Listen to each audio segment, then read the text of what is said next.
Allahumma salli ala Muhammadin wa ali Muhammad. Bismillahirrahmanirrahim. En el nombre de Dios, el clemente, el misericordioso, la paz de Dios sea con todos sus profetas, desde Adán hasta Muhammad, salawatullah wa salamuhu alayhim ajma'in. Continuando con lo que anteriormente habíamos hablado acerca de las cualidades de Dios y sus adjetivos, venimos hablando del tema del Corán. Cuando el Corán dice Laisa kamithlihi shay', que nada, no existe nada que se le parezca, Dios no se le aparente a nada, no tiene ningún parecido con nadie, con ningún objeto, con ninguna cosa. En realidad lo que quiere decir es como una regla general, que después todo tipo de comparación con algún ser que tiene una forma, un estilo, una determinada, digamos, definición, no es comparable a Dios. Con esto quiero decir que cuando nosotros decimos que Dios no es materia o que Dios no es cuerpo, a diferencia de lo que muchos imaginan, no es que cuando uno dice Dios no es materia, entonces es abstracto o es inmaterial o es incorpóreo. No, Dios no es ni corpóreo ni incorpóreo, o sea, no es parecido a nada. Por ejemplo, si nosotros hablamos del ruh o del espíritu, decimos, bueno, el espíritu es incorpóreo, o sea, es un ser que existe y su existencia no está limitada por los límites o los adjetivos de la materia o del cuerpo. Entonces es un cuerpo incorpóreo. Tenemos dos esferas en el mundo del ser normal, del ser contingente: el mundo de los seres materiales y el mundo de los seres metafísicos. Entonces uno dice, bueno, si Dios no es material, entonces es metafísico. No, en realidad lo que queremos decir, Dios es incomparable a cualquier cosa. Dios no tiene parecido, Dios no se lo puede, digamos, comparar con nada. No hay forma de poder decir Dios es como, porque si no ya estaría Dios es igual a o Dios es como. Por ejemplo, si Dios no es cuerpo, entonces Dios es como el ruh, Dios es como el espíritu. Y eso no puede ser, porque en realidad estamos diciendo que Dios es incomparable, nada se le compara. Laisa, dice el Corán, no hay nada kamithlihi shay' que sea comparable a Dios.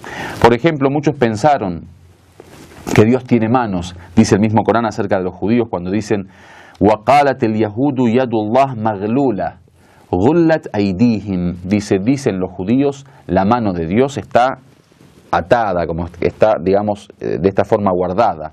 Dice, no, están atadas sus manos. وَلُعِنُوا بِمَا قَالُوا, dice, fueron maldecidos por lo que dijeron. بَلْ يَدَاهُ مَبْسُوطَتَانِ, dice, sus manos están al servicio, están abiertas, están, digamos, para entregar. O por ejemplo, innama nut'imukum liwajhillah, o por ejemplo la ley que dice ciertamente les damos de comer por el rostro de Dios. Wajh en árabe es el rostro. Entonces muchos dijeron, bueno, entonces si el Corán dice que Dios tiene, por ejemplo, rostro, quiere decir que Dios es cuerpo. O por ejemplo, en algunas aleyas que dice que Dios está parado en la fila, o por ejemplo, las aleyas que dicen que el día del juicio final veremos a Dios. Todas esas cuestiones que hacen de Dios un ser que, digamos, es comparable al cuerpo. Nosotros tenemos una regla general para poder, digamos, hacer un tafsir, una interpretación de estas aleyas. Y es que es imposible que un juicio del Corán, una sentencia del Corán, vaya en contra de un juicio racional.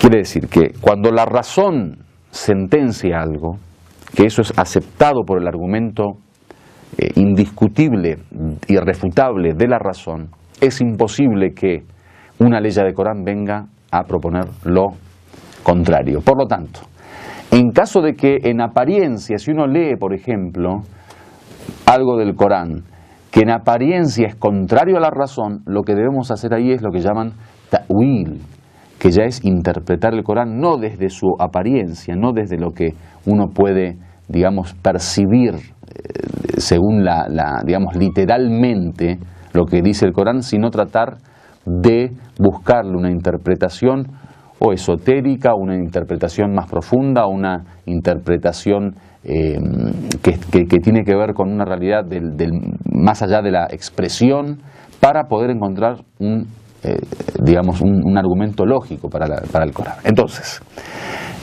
es tan importante el tema de la razón y el lugar y la posición que cumple la razón en el Islam, que en caso de que el Corán contradiga un juicio de la razón, tenemos que tratar de interpretar el Corán de una forma diferente, que eso es un poco el rol de la interpretación coránica. El Corán, cuando se dice, por ejemplo, Laisa kamithlihi shay', no hay nada que se le aparezca, o sea, que se le parezca, Dios no es comparable a nada, entonces es imposible que Dios tenga rostro, es imposible que Dios tenga, por ejemplo, manos o brazos. Entonces tenemos que tratar de buscar la forma de que eso tenga una interpretación mucho más cercana a la realidad. Cuando uno racionalmente ya ha llegado a la conclusión de que Dios no es cuerpo, entonces todo lo que venga, digamos, aparentemente como cualidades corpóreas, tenemos que tratar de investigarlas de otra manera. Entonces, por ejemplo, el tema de wajhullah. El árabe, cuando habla de wajhullah, muchas veces habla, por ejemplo, de la recompensa. Muchos dicen innama nut'imukum liwajhillah.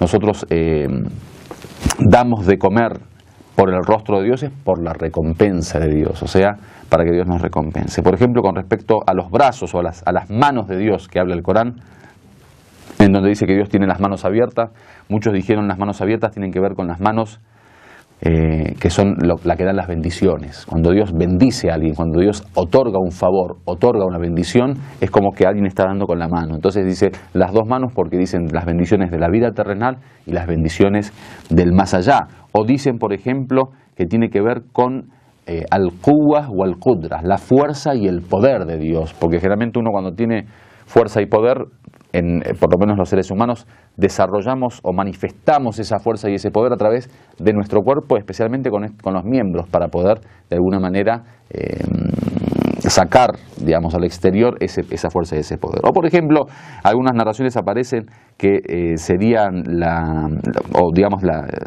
algunas interpretaciones de intérpretes de mufassirín del Corán, que sería, por ejemplo, la recompensa y el castigo. O sea, estas dos manos de Dios sería una la que recompensa y otro la que castiga. Por lo tanto, es necesario saber que no hay juicio coránico que no esté o que no vaya de la mano del juicio de la razón. Es imposible encontrar una contradicción entre Corán y razón. Y en caso de que en el Corán aparentemente se encuentre un juicio contradictorio con la razón, entonces tenemos que hacer ta'wil, o sea, esta hermenéutica, esta interpretación hermenéutica del Corán, esta interpretación que de alguna manera se busca no en la expresión y en la apariencia de lo que dice el Corán, sino en el verdadero contenido, en el significado, y especialmente en esas aleyas donde nos explica claramente que son lo que llaman las aleyas muhkamas, son estas aleyas que de alguna forma son tajantes y son aleyas que no hay ningún tipo de confusión en ellas, como por ejemplo la Isa Kamitli Hishai, no hay nada que se le compare. Walhamdulillahi Rabbil Alamin.